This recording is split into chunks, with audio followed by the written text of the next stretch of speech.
Hi guys, so I thought for this video I would do something a little different from my other videos and challenge myself by painting with just four colours, and the four colours I'm going to be using are titanium white and ivory black, and for argument's sake I'm going to consider these two colours because some people do consider these shades and not colours, and I'm going to be using cadmium red and last but not least yellow ochre.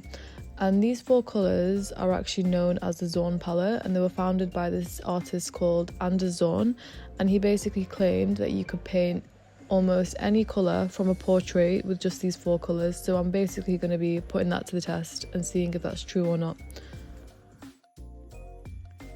So as always, I start off with the darker shades that I can see in my reference, and for this reference in particular, it was the left side of the face that was quite shadowy, and I was pleasantly surprised by how many shades I could actually mix with just these four colours.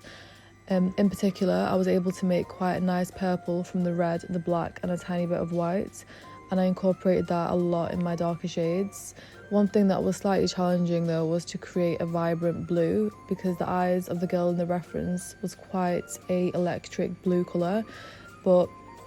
the only thing that I had that was similar to blue was black, so all I could do was mix a little bit of white with black to create a grey, and that was the bluest of blues that I could get with the Zorn palette. And I think for this reason I wouldn't recommend using this palette for landscapes, because obviously you need a lot of greens and a lot of blues,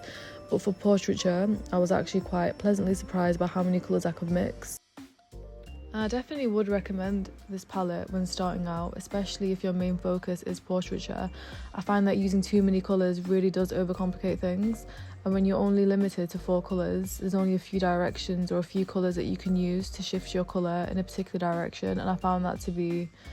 challenging but also really fun and really helpful. For instance, if I felt like my colour was too dark, in a regular palette you'd be able to use white or yellow to make your colour lighter or brighter, whereas with this palette you could only really use the whites. And if my colour was too light and I wanted to darken it up, I could really only use black or black mixed with a little bit of red to create a purple. But overall I was actually quite pleasantly surprised with how many colours I could mix with this palette, and I found that the finished painting did look almost identical to the colours on the reference, minus the eyes. And I have posted the full real-time painting video with every snippet included, no cuts, on my Patreon page. And my Patreon page is Sophia Aljabouri on Patreon. And yeah, I hope you guys enjoyed this video. Let me know your thoughts down below in the comments, and thank you for watching.